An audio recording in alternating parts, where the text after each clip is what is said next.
DD9 వార్తాపత్రికలో evening updates ఏందో చూద్దాం. తెలంగాణ కుంభమేళ మేడారం జాతర ఇది గిరిజనుల పండుగ కాదు, రాష్ట్ర గౌరవం. ఆదివాసీ సాంప్రదాయంలో వీసమెత్తు కూడా తేడా రాకూడదు. అభివృద్ధికి ప్రణాళికలు సిద్ధం చేయండి. 200 కోట్ల మంజూరట. సమ్మక్క సారలమ్మ ఆశీర్వాదంతోనే ప్రజాప్రభుత్వం ఏర్పడింది. 100 రోజుల్లో అభివృద్ధి పనులు పూర్తి కావాలి. ప్రత్యేక బృందాలు, ప్రత్యేక నిధులు కేటాయిస్తాం. భక్తులకు ఆధునిక సదుపాయాలను కల్పించాలి. సమ్మక్క సారలమ్మ సన్నిధిలో సీఎం రేవంత్ రెడ్డి ఈరోజు పోయి దర్శించుకున్నాడు. అంటే అక్కడ ఉన్న ఏర్పాట్లను, కథా కార్ఖాన అంతా చూసిండు. నిలువెత్తు బంగారం సమర్పించిన సీఎం పర్యటనతో ములుగు జిల్లాలో సందడి వాతావరణం అట. ములుగులో ముఖ్యమంత్రి రేవంత్ రెడ్డి పర్యటన రాష్ట్ర రాజకీయ వర్గాల్లో చర్చనీయాంశంగా మారింది. ఇప్పటి వరకు ఏ ముఖ్యమంత్రి మేడారం సమ్మక్క సారలమ్మ జాతర ఏర్పాట్లను ముందుగానే వచ్చి ప్రత్యక్షంగా సమీక్షించలేదంట. ఇప్పటి వరకు చరిత్రలో గత 10 ఏళ్ళు అనుకోండి, ఇంకా గత ప్రభుత్వాలు అనుకోండి. గత 10 ఏళ్ళు అంటే బీఆర్ఎస్ సాధారణంగా జాతర రోజుల్లోనే ముఖ్యమంత్రులు హాజరై మొక్కులు చెల్లించి వెళ్ళేవారు. అయితే ఈసారి రేవంత్ రెడ్డి ఆ ఆచారాన్ని మార్చిందంట. ముందుగానే చేరుకొని అధికారులు, పూజారులు, ఆదివాసీ పెద్దలతో సమీక్ష నిర్వహించి భక్తుల సౌకర్యాల కోసం శాశ్వత నిర్మాణాలే కావాలని స్పష్టం చేసిందట. ఇది మేడారం జాతర చరిత్రలో కొత్త అధ్యాయంగా నిల్వనుందనే అభిప్రాయం వ్యక్తమవుతుంది. ఒకసారి రెండో పేపర్లో చూద్దాం పూర్తి స్థాయి వార్త. అంటే ఆ జాతర స్టార్ట్ అయినాకనే ముఖ్యమంత్రులు పోయేటోళ్ళంట. కానీ ఫస్ట్ రేవంత్ రెడ్డి ముఖ్యమంత్రి స్థాయిలో జాతర స్టార్ట్ కాకముందుకే ముందే పోయి పర్యవేక్షించడం అనేది ఇదే తొలిసారంట. ఇక అట్లుంటుంది రేవంత్ రెడ్డి అంటే. మరి ఆసియా ఖండంలోనే అతిపెద్ద గిరిజన జాతరగా పేరుగాంచిన మేడారాన్ని సీఎం రేవంత్ తెలంగాణ కుంభమేళగా అభివర్ణించినట్ట. వాస్తవమే అది. ఏం చిత్తం జనం వస్తారు. అది మన 2 తెలుగు రాష్ట్రాలు కాదు సుమా, దేశంలో చాలా రాష్ట్రాల నుంచి వస్తారు. నిజంగా అది 2వ కుంభమేళ అనుకోవాలి మనం. మేడారం జాతర కేవలం గిరిజనుల పండుగ కాదు, రాష్ట్ర గౌరవం, ప్రజల విశ్వాసానికి ప్రతీక అని ఆయన వ్యాఖ్యానించడం విశేషం. పూజారుల ఆలోచనలకు అనుగుణంగానే అభివృద్ధి పనులు ఉండాలని, జాతర తర్వాత కూడా భక్తుల సౌకర్యాలు తరతరాలకు అందుబాటులో ఉండేలా శాశ్వత నిర్మాణాలు మిగలాలని ముఖ్యమంత్రి ఆదేశించారు. ఇందుకోసం 200 కోట్లు కేటాయించడం మేడారం భవిష్యత్తు రూపురేఖలు మారుస్తుందనే నమ్మకం కలుగుతుంది. కేవలం సమ్మక్క సారమ్మ జాతర అంటే గిరిజనులదే కాదు, అందరూ పోతారు. శితం భక్తులు పోతారు, అందరూ పోతారు, గిరిజనులేతరులు కూడా పోతారు. అందుకే 200 కోట్ల నిధులు కేటాయించిందంట. శాశ్వత భవనాలు అక్కడ అన్నీ ఏర్పాటు చేయడానికి ముఖ్యమంత్రి పర్యటనతో గిరిజన ప్రాంతాలకు ప్రత్యేక ప్రాధాన్యం ఇస్తున్నారనే సందేశం వెళ్ళింది. జాతర పూజారులు, గిరిజన నాయకులు, ప్రజాప్రతినిధుల అభిప్రాయాలు విని వాటిని అమలు చేయాలన్న సంకల్పం ఆయన చూపించారు. సాధారణంగా అధికార యంత్రాంగం మాత్రమే చూసుకునే ఏర్పాట్లలో సీఎం స్వయంగా క్షేత్రస్థాయికి వెళ్ళడం వల్ల భక్తుల్లో విశ్వాసం పెరిగిందంట. అంటే వాస్తవంగా కూడా అధికారులే చూసుకుంటారు. పోతే ఓ మంత్రి పోతుంది, ఎవరు దేవాదాయ శాఖ మంత్రికి సంబంధించిన వాళ్ళు పోతారు, ఇంకా మిగతా అధికారులే చూసుకుంటారు అక్కడ ఏర్పాట్లు, కథా కార్ఖాన అంతా. కానీ రేవంత్ రెడ్డి స్వయంగా వెళ్ళడం అనేది కొంత పాజిటివ్గా మాట్లాడుతున్న పరిస్థితి కనిపిస్తుంది. ఇంకేముంది, ఇది కేవలం ఒక పర్యటన కాదు, తెలంగాణ ప్రభుత్వ దృక్పథానికి ప్రతిబింబం అని విశ్లేషకులు భావిస్తున్నారు. రాజకీయంగా కూడా ఈ పర్యటనకు ప్రత్యేక ప్రాధాన్యత ఉంది. కాంగ్రెస్ ప్రభుత్వం ఏర్పడిన తర్వాత గిరిజన ప్రాంతాల్లో పార్టీ బలం పెంపునకు ములుగు కీలక కేంద్రంగా అవతరించింది. ఈ నేపథ్యంలో మేడారంలో ప్రత్యక్ష పర్యటన ద్వారా సీఎం రేవంత్ ఇచ్చిన ప్రాధాన్యం గిరిజన ఓటర్లలో విశ్వాసం పెంచే అవకాశం ఉందని భావిస్తున్నారు. ఒకవైపు ప్రభుత్వం అభివృద్ధి వాగ్దానాలను ముందుకు తీసుకువెళ్తుండగా, మరోవైపు మేడారాన్ని రాష్ట్ర ఆత్మగౌరవంగా ప్రదర్శించడం కాంగ్రెస్కు భవిష్యత్తులో రాజకీయంగా మేలు చేసే అంశంగా మారనుందంట. గతంలో మేడారం జాతర తాత్కాలిక ఏర్పాట్లకే పరిమితమైంది. కానీ ఈసారి శాశ్వత నిర్మాణాలకు కేటాయింపులు జరగడం వల్ల ప్రతి 2 సంవత్సరాలకు ఒకసారి పునరావృతమయ్యే సమస్యలు తగ్గే అవకాశం ఉంది.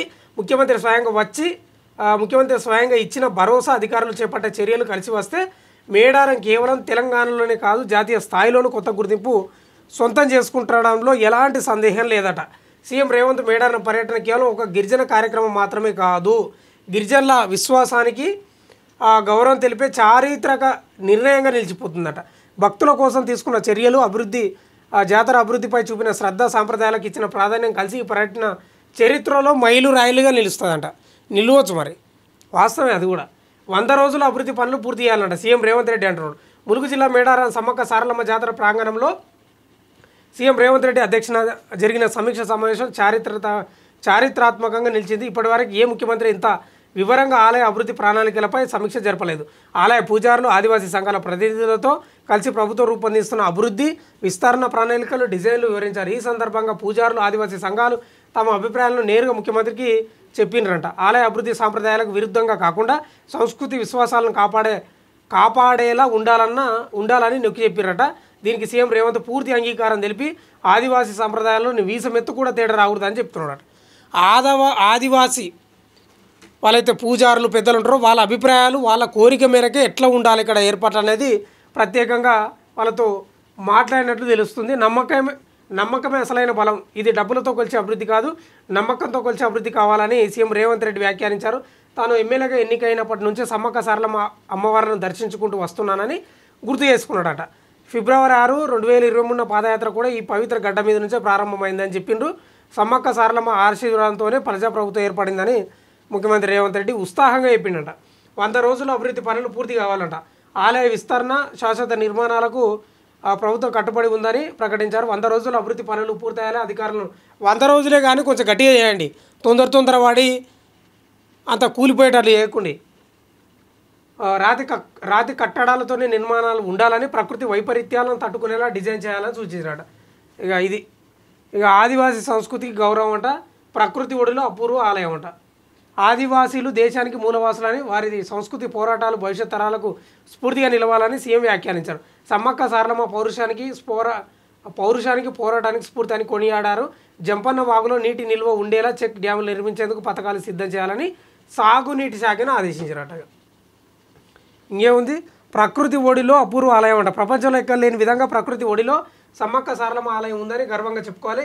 ఈ విశిష్టతను కాపాడుతూ అభివృద్ధి జరగాలని ముఖ్యమంత్రి అన్నారు. మొత్తానికి సాంప్రదాయ, సంస్కృతి, ఆధునికత సదుపాయాలను సమన్వయం చేస్తూ మేడారం ఆలయ అభివృద్ధికి సీఎం రేవంత్ పటిష్టమైన దిశానిర్దేశం ఇచ్చారు. జాతరను ప్రపంచ స్థాయి కుంభమేళ స్థాయికి తీసుకువెళ్లాలన్న సంకల్పాన్ని మంచిదే ఆ సంకల్పం. ఎందుకంటే ఉత్తరప్రదేశ్లో ప్రయాగ్రాజ్లో ఎట్లయితే కుంభమేళ అద్భుతంగా విదేశాల నుంచి కూడా భక్తులు రావడం, ఇంకా దేశ నలుమూలల నుంచి పోవడం భక్తులు ఎంత అద్భుతంగా జరిగిందో, అదే స్థాయిలో మేడారం సమ్మక్క సారలమ్మ జాతరను కూడా కుంభమేళను తలపించేలా చేయాలనేది ముఖ్యమంత్రి రేవంత్ రెడ్డి యొక్క ఆలోచన కనిపిస్తూ ఉంది. అందులో భాగంగానే ఈరోజు మేడారం పోయి అక్కడ అభివృద్ధి పనులు, గుడి ఏర్పాట్లు, లేకపోతే అతిథి గృహ భవనాలు, రకరకాల కార్యక్రమాలు అన్నీ సమీక్షించి మొత్తం 100 రోజులలో పనులు పూర్తి చేయాలని, అది కూడా ఆదివాసీ గిరిజనుల అభిప్రాయాలు తీసుకొని గిరిజన పెద్దల అభిప్రాయాలు తీసుకొని వాళ్ళ ఆలోచనలకు అనుగుణంగానే అక్కడ నిర్మాణాలు సాగుతున్నాయంట, సాగాలి కూడా. ఇంకో ఘనత ఏంటంటే, ఎప్పుడైనా మేడారం సమ్మక్క సారలమ్మ జాతర మొదలు కావడానికి ముందు అక్కడి అధికారులు, మంత్రి మాత్రమే సమీక్షించేటోళ్ళు, కానీ చరిత్రలో ముందే పోయి సమీక్షించడం ముఖ్యమంత్రి రేవంత్ రెడ్డికే ఆ ఘనత దక్కుతుంది అనడంలో ఎలాంటి సందేహం లేదు. కానీ ఒక విషయం చెప్పుకోవాలి, ముఖ్యమంత్రి రేవంత్ రెడ్డి స్వయంగా పోయింది కాబట్టి ఇంకా పనులు ఆగవు, స్పీడ్ అందుకుంటాయి. ఇక మేడారం సమ్మక్క సారలమ్మ జాతరకి ఈసారి 200 కోట్ల బడ్జెట్ కేటాయించిండ్రు. ఇక భక్తులు కూడా పెరగొచ్చని అంచనా వేస్తున్నారు. ఇట్లా మేడారం సమ్మక్క సారలమ్మ జాతరలో ఒక ఆడ మీటింగ్ కూడా పెట్టినట్టు బహిరంగ సభలకు ఉన్నట్టుంది. అందరూ మంత్రులు సీతక్క, నాయని రాజేందర్ రెడ్డి, వీళ్ళంతా నాయకులు, కాంగ్రెస్ నాయకులు వీళ్ళంతా, అడ్లూరి లక్ష్మణ్ వీళ్ళంతా ఉన్నారు. మొత్తం మీద అయితే మన దేవతలు, వారి సమ్మక్క సారలమ్మ దేవతలను, ప్రకృతి ఒడిలో ఉన్నటువంటి ఆ దేవతలను కొలవడానికి ఇంకా భారీగా ఏర్పాట్లు చేస్తున్నట్లు ప్రధానంగా మనకు DD9 వార్తాపత్రికలో ఈవినింగ్ అప్డేట్స్లో వచ్చిన పరిస్థితి కనిపిస్తుంది. చూస్తూనే ఉండండి DD9 వార్త.